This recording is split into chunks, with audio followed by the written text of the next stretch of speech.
last of our sessions on shepherding the child's heart in the classroom. And in this session, I wanted to give you ways of looking at the classroom that I think are really transformative. I've named this session various ways. Sometimes I think of it as what is a classroom and 3 ways of looking at the classroom. Sometimes I've used the term reimagining the classroom. And the reason I think there's a necessity for that is the being of God and man is made in the image of God is lost in our current cultural setting. And so as people think about education, those themes are not part of what an educator brings to how to look at the classroom and even how to look at students. And so the fundamental truths of Christian faith, that we are creatures made in the image of God, that there's this creature-creator distinction, that we are image bearers, we're designed to reflect God in the creation, that's lost. And of course, when that is lost, we cannot conceptualize our classroom in the ways that people would conceptualize the classroom apart from God.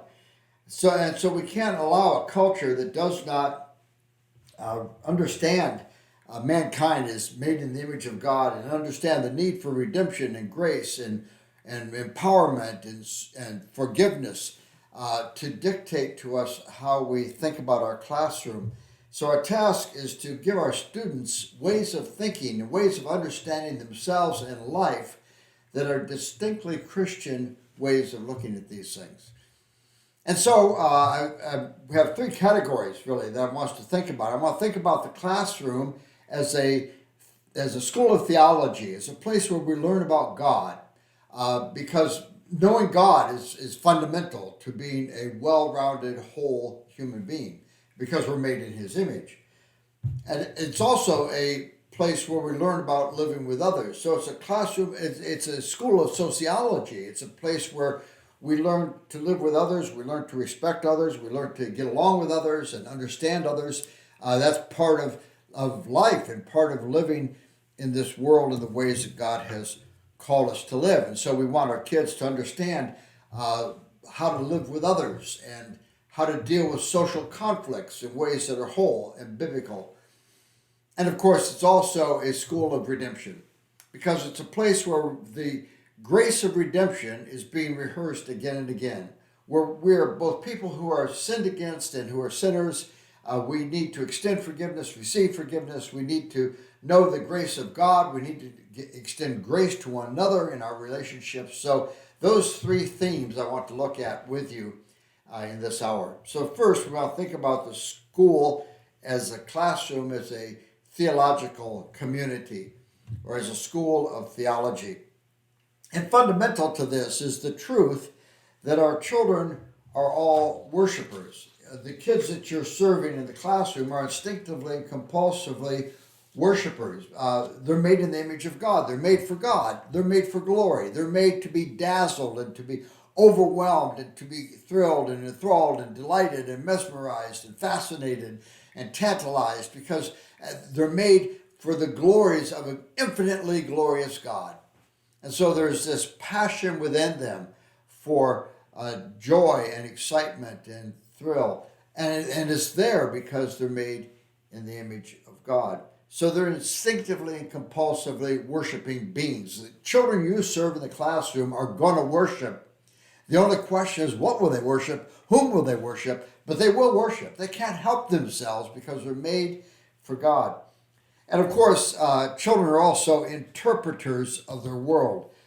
Children interpret everything in their world. They interpret relationships, they interpret circumstances, they interpret you and your interaction with them.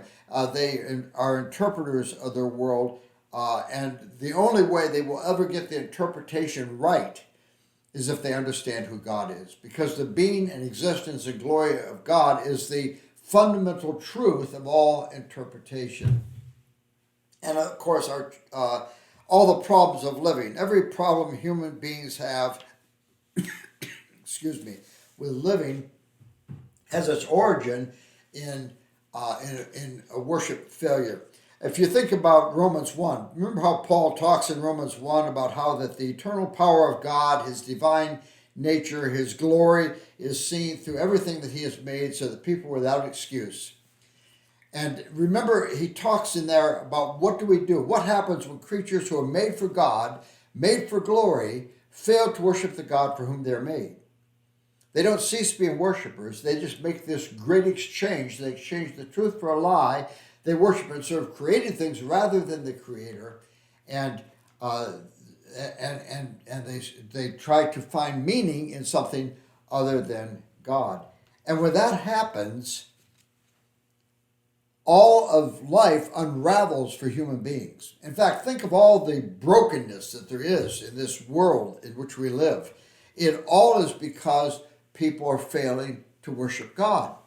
Paul talks about that at the end of Romans 1. He says, since they did not think it worthwhile to retain the knowledge of God, God gave them over to a depraved mind to do what ought not to be done. They've become filled with every kind of wickedness, evil, greed, and depravity. They're full of envy, murder, strife, deceit, and malice.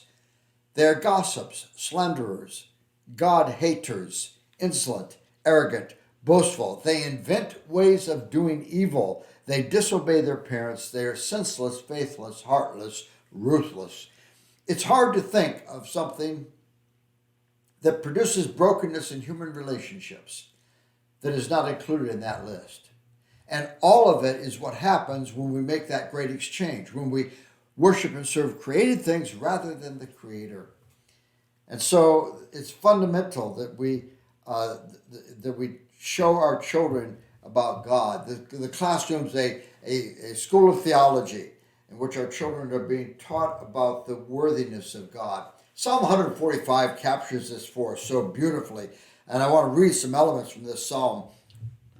But in the fourth verse of that psalm, it says, one generation will commend your works to another. That's what we're doing in Christian education. We're commending the works of God to the next generation. We're showing them the wonders of who God is and the glories of God.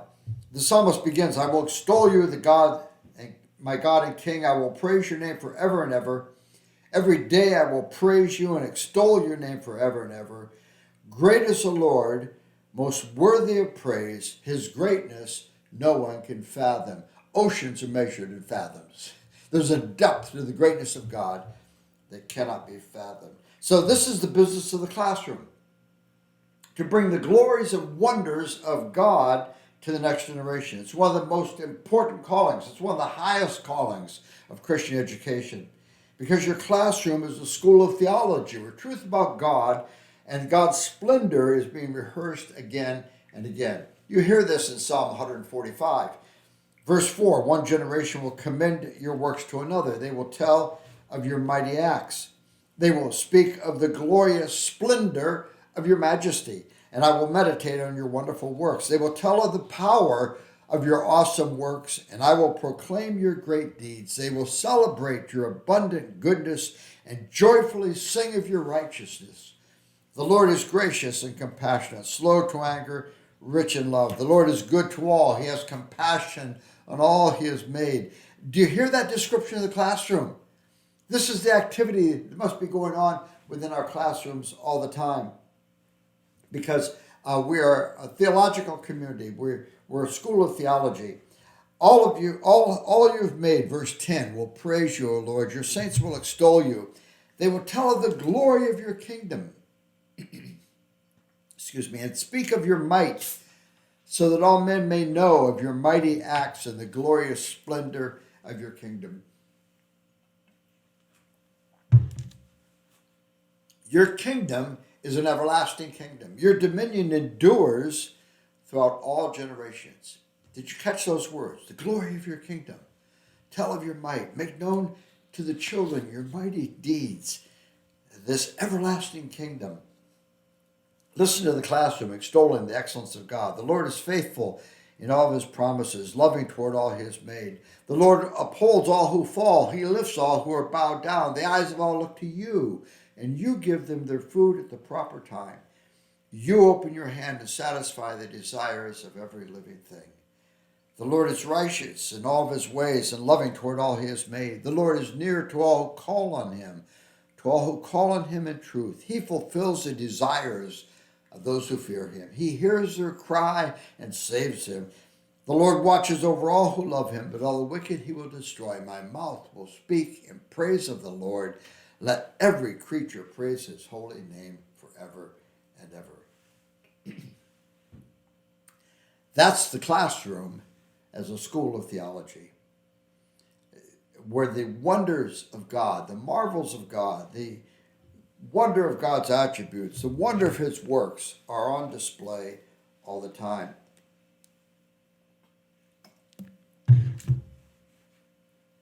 Because remember, you are educating worshipers.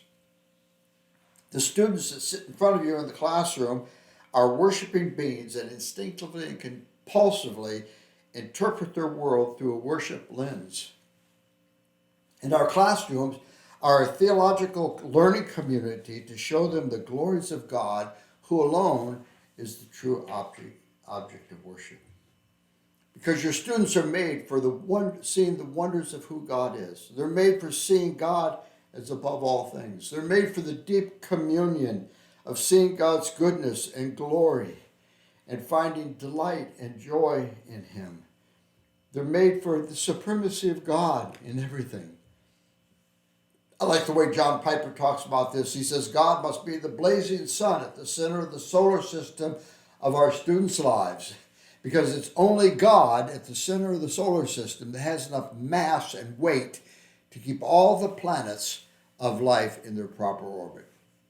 And if the planets of our students' lives, relationships, education, entertainments, money, career, potential marriage one day and future are going to be kept in proper balance and control, God must be the center of it all, because you're educating worshipers. And the most important lessons of life, without which life cannot be lived with wisdom, have to do with knowing God. So let's think about some of the curriculum. What do we want to teach them about God? And this is just a smattering, just suggestive, just to stimulate your thought. God is supreme in his authority. God says, all authority in heaven and on earth is mine. Abraham Kuyper, the educator, the founder of the Free University of Amsterdam and the one-time prime minister, actually, of Holland, said that there is not 1 square inch of the entire creation over which God does not say, this is mine, this belongs to me. God has supreme authority. God places kings on thrones.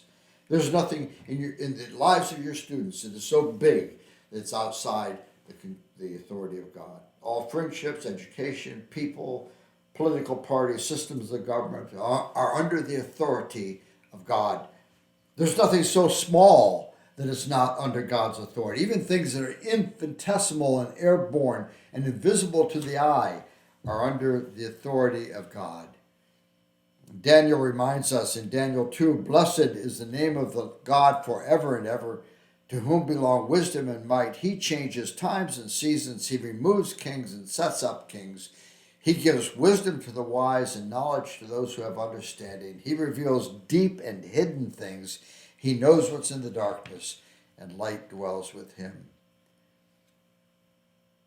Daniel 3 reminds us that no one can stay his hand or say to God, what have you done? God is supreme in his authority. God is supreme in his changelessness. He has attributes that never change. I was with a group of young people recently, talking to them about this quality in God, this quality of changelessness. And I asked these kids, I said, what do you think, what are the reasons why you change? You change sometimes. Why do you change? And they very quickly came up with why they changed their plans or their ideas. The unexpected, the unanticipated, the unknown, the uncontrolled. And then I was able to turn that conversation, help them to see what a wonder God is. Nothing ever comes up on his blind side. He's never surprised by anything. See, the family, or the classroom is a place to amaze your children with the glories of an unseen God. God is supreme in his eternality. Jesus Christ is perpetually self-existing without beginning or end. Just try to get your kids to conceptualize a being who always was and always will be. It's hard to even wrap your mind around. All things, created things, were present in him from eternity before any of them ever came to be.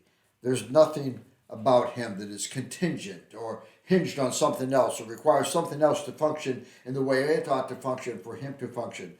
He simply is, and everything else is insignificant by comparison with him. God is supreme in his grace. Ephesians 2 reminds us that God, who is rich in mercy, made us alive even when we were dead in sin, because it's by grace that we've been saved. It's by grace that we're awakened to our need, and it's by the incredible grace of God that shines his light into our darkness and helps us to see the glory of God in the face of Jesus Christ.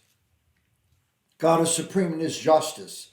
Now, this world is a place of injustice, and no one feels that more than children do. Children are very aware of injustice. They're very concerned about fairness, and we can help them to see that one day God will settle all accounts. He'll bring everlasting justice to every injustice that has ever been done anywhere on the planet Earth.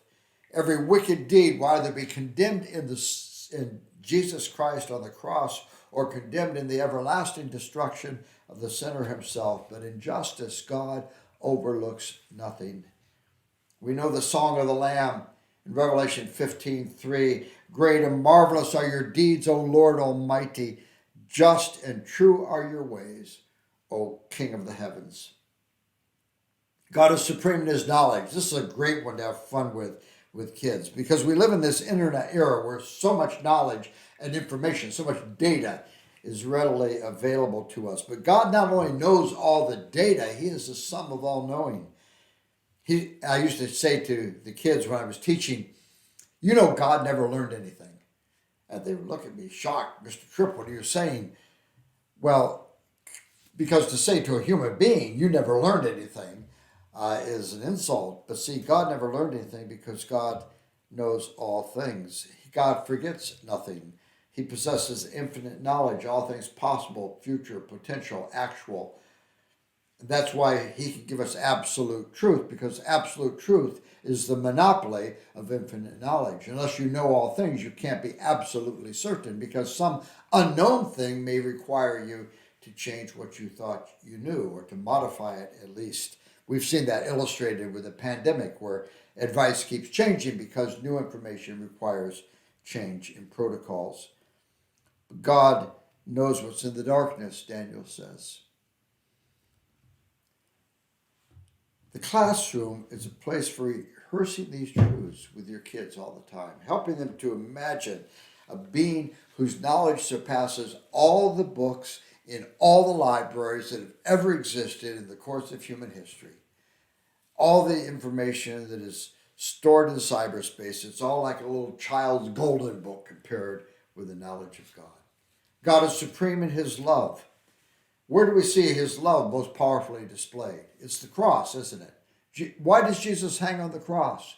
He's bearing the wrath of God. This is love. 1 John 4:19 says, not that we loved God, but that he loved us and sent his Son to be the propitiation for our sins. Help your children marvel at the love of God that drove him to give up his Son, that drove the Son to give up his life and die for us while we were yet sinners, so that we could enter into the joys of having sins forgiven and joy and delight in God. See, your classroom is a place for that kind of theological thinking. Children will not think grand thoughts about God without your help. And bringing this kind of truth to them is self-authenticating truth. God is supreme in his patience. Romans 15:5 describes God as a God of patience. There's this quality of forbearance in God that means that he forbears with us in our sin and rebellion and doesn't instantly bring upon us what our criminal behavior would deserve. But he forbears with us so that we can come to our senses and repent and escape the trap of the devil. He endures with us. He endures with this planet and its rebellious people. Help your children marvel at the infinite patience of God. See, the classroom's a place for this kind of theological learning. God is supreme in his power. Psalm 62, once God has spoken, twice I've heard this, that all power belongs to God.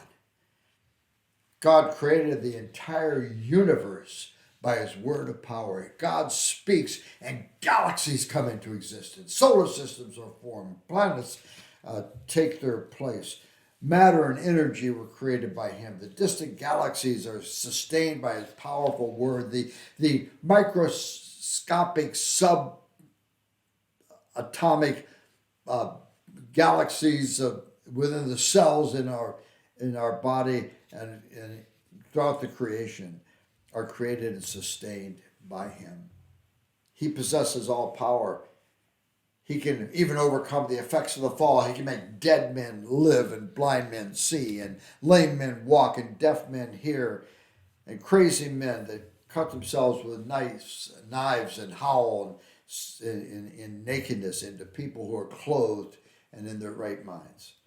He can even make sinners into saints who love him and who love righteousness. So we want to help our children be amazed by these things.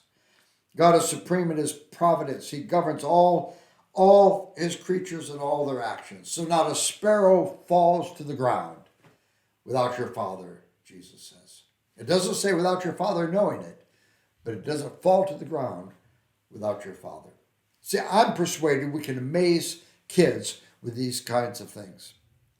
I remember riding home one day. We have 9 grandchildren. They all live nearby. We spend a Sunday afternoon together each month with our family, and we have a family meal. We were having one of our family meals one Sunday, and one of my grandsons wanted to ride home with Grandpa. He's 5 years old at the time. We're riding along in the car, and as we're riding along, he said, "Grandpa, did you know God is dangerous?" I said, "What do you mean?" He said, "My papa told me God can do anything he wants to do, and no one can stop him." And to amaze me, he said, "He could make us disappear in this car right now. Poof, we'd be gone." Papa says he's good, but he's dangerous. Now, here's what struck me. As I listened to this little guy chattering at me, I was struck with the fact that his father had a conversation with him some days earlier, in which he had talked about this quality in God, that God could do whatever he wants and no one could stop him. And his little brain was still turning that over. He was still amazed by it. He brought it up without any prompting from me at all. I wasn't probing him in the car. "Ben, have you been doing any theological thinking this week?" See, he brought it up because he was dazzled by that truth. We can engage kids and help them to see the wonders of who God is. Think of Christ the Son. I'll do these real quickly. Christ is supreme in his purity. He never did anything wrong or correctable, never had a wrong thought or desire, never complained, never angry, never out of sorts. Or think of Christ, supreme in his kindness and graciousness. He doesn't break the bruised reed or quench the smoldering flax. Or think of Christ, supreme in his obedience to the Father. He always did the Father's will, so always spoke the Father's words. He was obedient even to death on the cross. Or think of Christ, supreme in his promise keeping. He always keeps his word. He remembers his promises. His words are always true and reliable. Or think of Christ, supreme in his wisdom. Never bewildered, never confused, never wondering, what do I do now? Or think of Christ, supreme in his wrath. One day Christ will come in power and glory with his holy angels with him, and he will pour out his full cup of wrath on wicked mankind, and human beings will call for the rocks and mountains to hide them from the wrath of the Lamb in order to keep them from being crushed. No one will avoid the wrath of the Lamb except those who are in Christ. Truths that your children need to understand about God. God is supreme in the fellowship of his own triunity. Our God is a God who's without needs. Father, Son, Holy Spirit, enjoyed perfect communion and fellowship throughout before all time. Before, in the beginning, God created everything that was created. God, in the fellowship of his own triunity, there was joy, fellowship, communion, planning, execution, delight in one another, and it overflowed in his creating a world that is delightful and marvelous. No need in God to create. That's a thought beneath God. He wasn't lonely and created man for companionship. He was fulfilled within himself. He's supreme. Your students are made for the delights of knowing the supremacy of God. And bringing these sorts of things to our kids is the vision of Psalm 145 that I read to you earlier. Now, you cannot overestimate the importance of showing the glories of God to your students. Because if they don't know who God is, if they don't know how God thinks, if they don't know what God feels, if they don't know why God does the things that he does, they will have no ground for finding joy in him. They will have no reason to celebrate his abundant goodness. Because delight in God, joy in God, cannot take place in a conceptual vacuum. Your careful display and demonstration of the wonders of God in your classroom is crucial for the students you serve. Because joy in God is the fruit of what we know to be true of him. And worship is an unscripted response to his greatness. Now, real quickly, why is this so important? Your children are hardwired for worship. I mentioned that a moment ago. The classroom's a theological community for children who are spring-loaded to be worshipers. They're interpreters of their world. We don't live out of the facts and circumstances of our existence. We interpret everything that comes to us.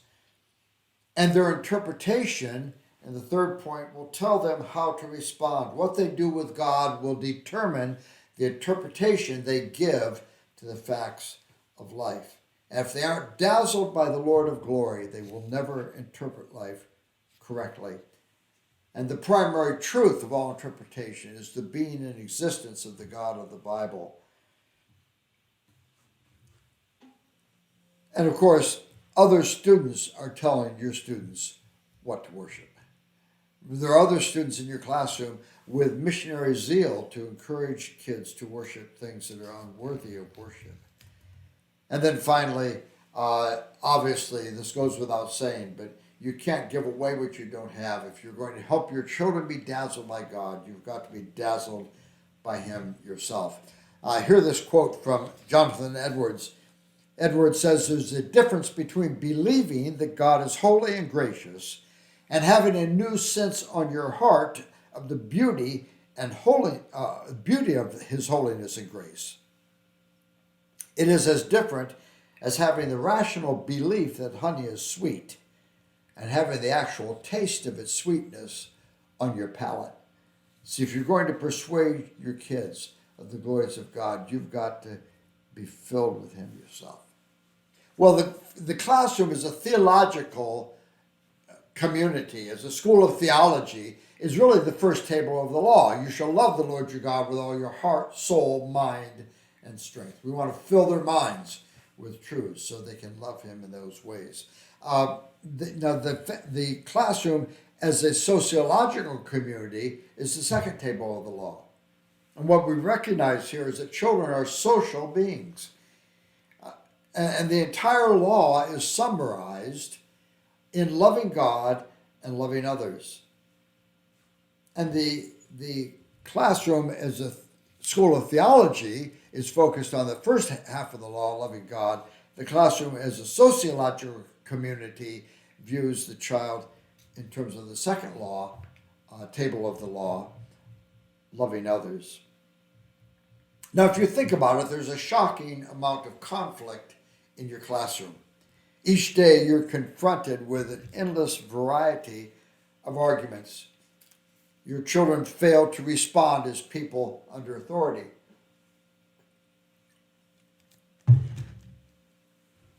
They argue over who gets to go first. They refuse to share with one another at recess time. They mock each other's mistakes. They argue over where they're going to sit. You've got that little boy that's always pushing the chair of the girl in front of him. There's an endless amount of conflicts. And all these conflicts, we need to train ourselves to see not as interruptions to the business of the classroom, but as a vital part of the business of the classroom, because these conflicts are part of the learning process for children, students who are social beings. So we want to train ourselves not to look at these things with dread or as unnecessary, but rather as opportunities. And so we want to focus attention on helping our students understand conflict in a biblical way. Why are there fights and quarrels in your classroom?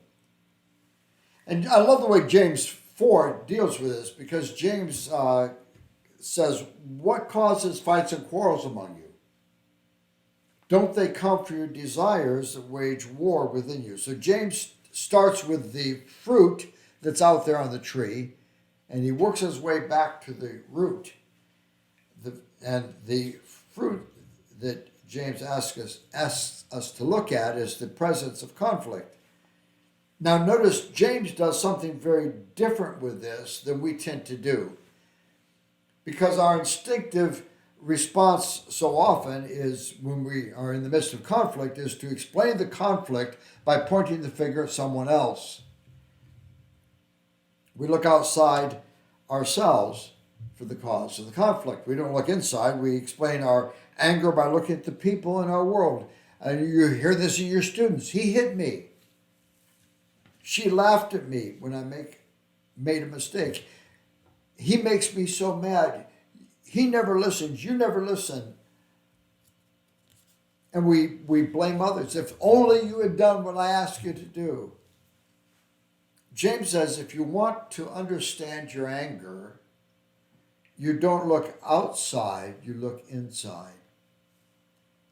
He says the fights and quarrels come from within. That's what he says in this passage in 4:1. He says, don't they come from your desires that battle within you?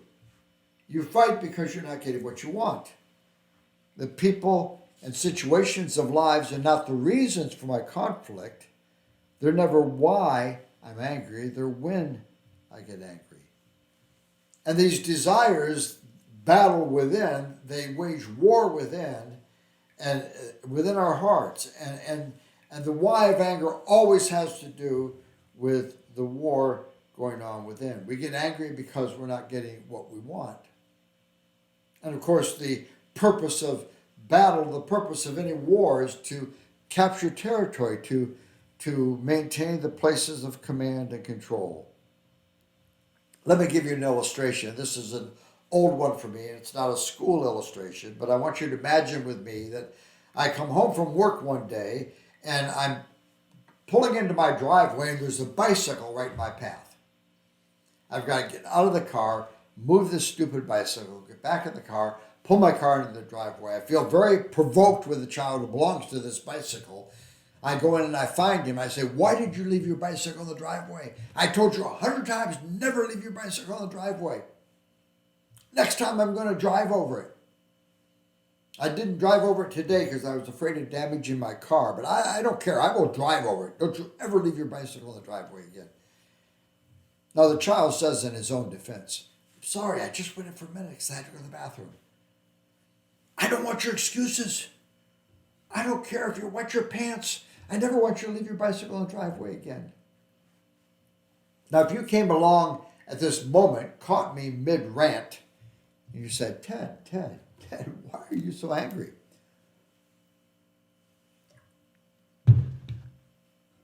What am I likely to say? I'll tell you why I'm angry. I'm angry because that kid left his bicycle in the driveway. I told him 100 times never leave the bicycle in the driveway. But if you think about it, the bicycle in the driveway is not why I got angry. The bicycle in the driveway is when I got angry. Why am I angry? I'm angry because I want my will to be done on earth as God's will is done in heaven. I want to speak and it happens. I want to say, let there never be a bicycle in the driveway, and there's never a bicycle in the driveway. I want to be God. I want my will to be done. And this student is reminding me, this child of mine is reminding me, I'm not God. You see, the reason for the anger is not the bicycle in the driveway. That's when I got angry. The reason for the anger is the desires that wage war within. Now, if my heart is ruled by some desire, then there are only two ways I can respond to you. If you're helping me to achieve what I desire, then I'm going to be happy with you. And if you're keeping me from achieving what I desire, I'm going to be frustrated and unhappy with you and in a general state of unhappiness when I'm around you. My problem is not with you, actually. My problem is that my heart is ruled by some desire, and my response to you is not shaped by what would be best for you or best for me, but it's shaped by the desire that is waging war within. Now, in a biblical vision, this is the reason for social conflict. The conflicts that happen in your classroom are rooted in the ways that desires wage war within. This is such important stuff to teach to children. Important things for us to talk about and discuss in non-confrontational times, because we can't make our best teaching of this when they're defensive or being scolded. But the classroom is a wonderful place for working through all the issues of social conflict. It's a place for the children to learn the ugliness of compulsive self-love. It's a place for them to learn the excellence of sacrificial love for others. It's an excellent place to learn how to live as a person who's not compulsively self-serving, but able, like Timothy, to care for others. Remember Paul's words. He talks about Timothy in Philippians 2:19. He says, I hope to send Timothy to you soon. I have no one else like him who takes a genuine interest in your needs, because everyone seeks after his own things and not the things of Christ. Timothy is one of those unusual people who is genuinely interested in the needs of others. Help the children in your classroom to aspire to that nobility of being someone genuinely concerned with the needs of other people. And in this vision, the conflicts in the classroom are not unwanted interruptions to the business of education. They're a very valuable part of teaching lessons, valuable lessons, important lessons to this community of social beings, to this community of kids that are designed to live with others and to live in community. And truth from James 4 is not something I bring out to settle disputes, but it's part of my formative instruction to provide a Christian culture for the students that I serve and help them to understand themselves and others. Of course, all of this leads us to our third element of the classroom. As we rethink the classroom, I want to think about the classroom as a redemptive community. The classroom as a theological community recognizes that we're worshipers. The classroom as a sociological community recognizes we're social beings. The classroom as a redemptive community recognizes the truth that we are sinners.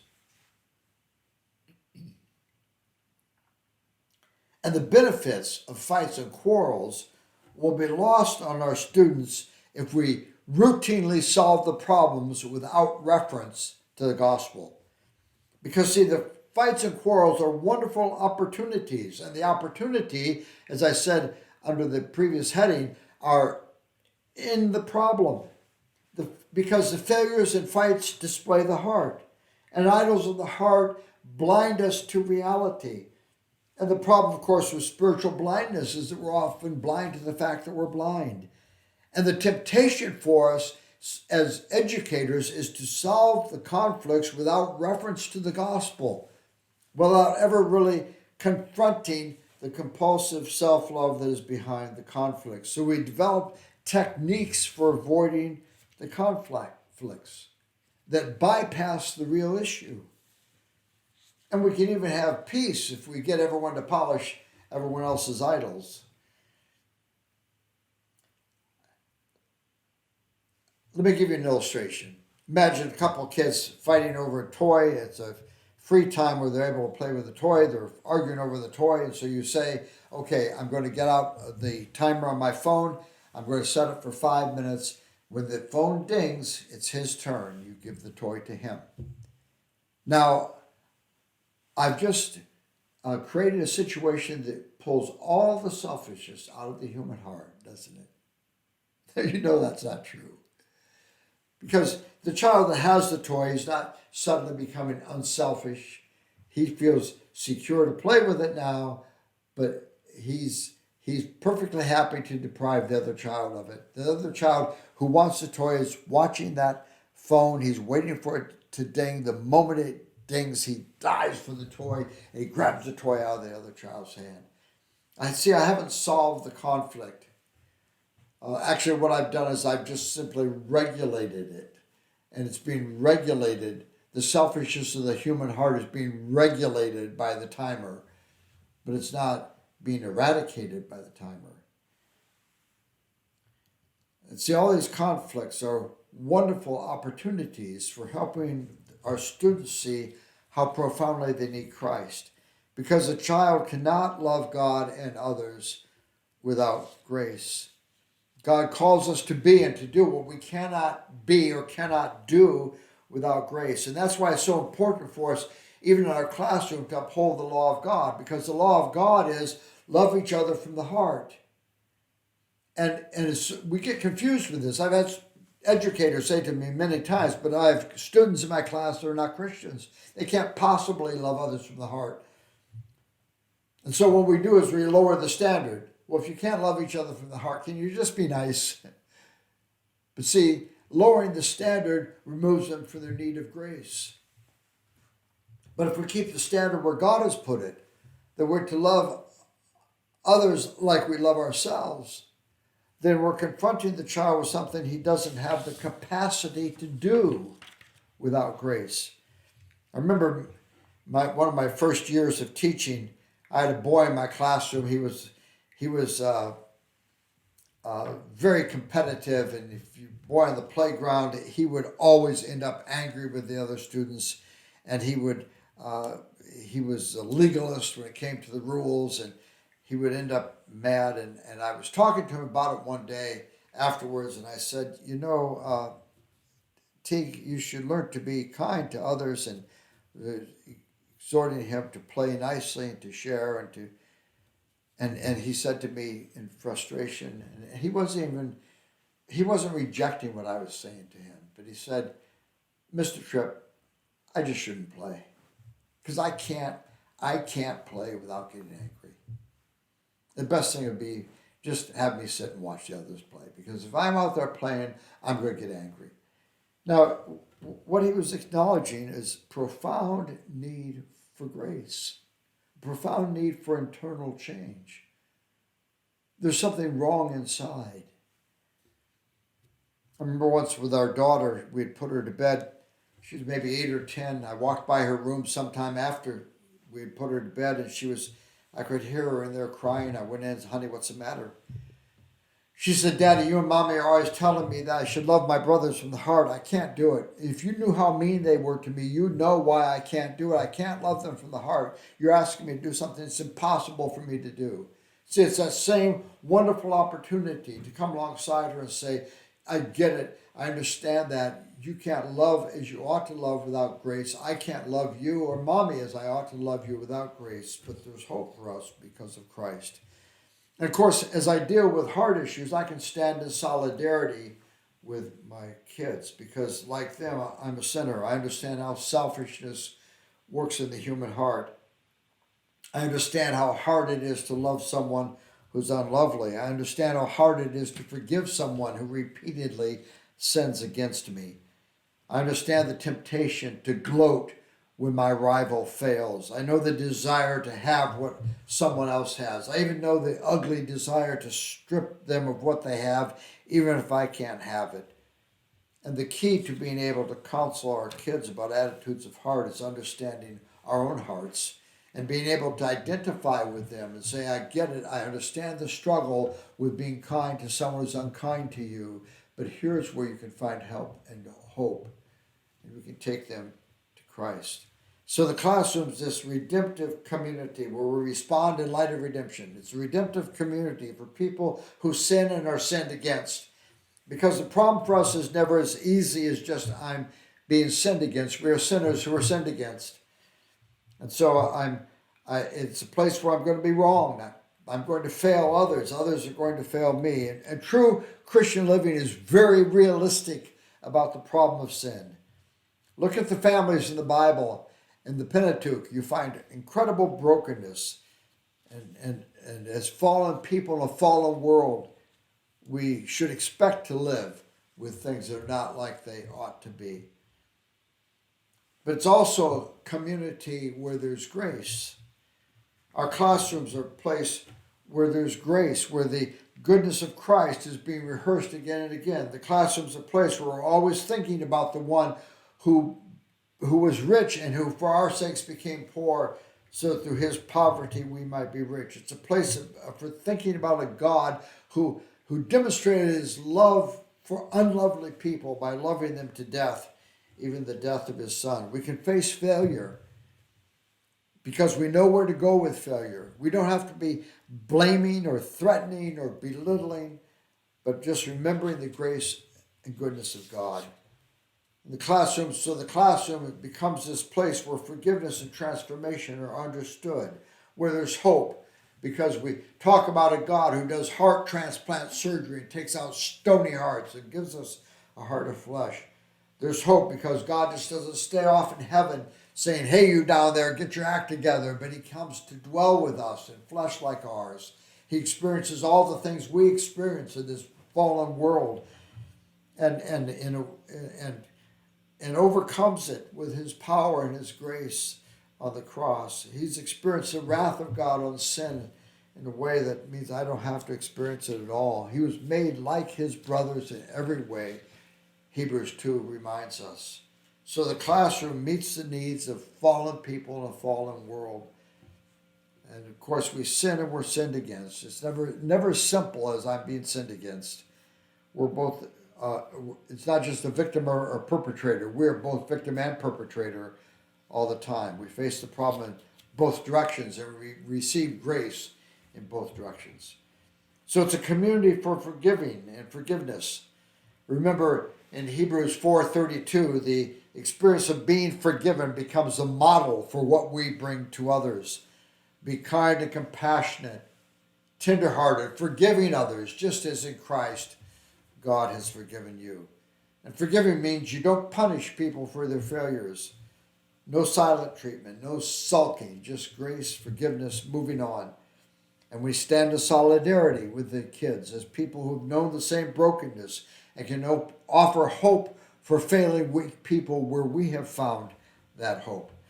So your school classroom is a place for this teaching activity that equips children to understand social conflict, to understand grace, to understand how to live with others for the glory of God, who's redeeming broken people and enabling them to live together for God's glory.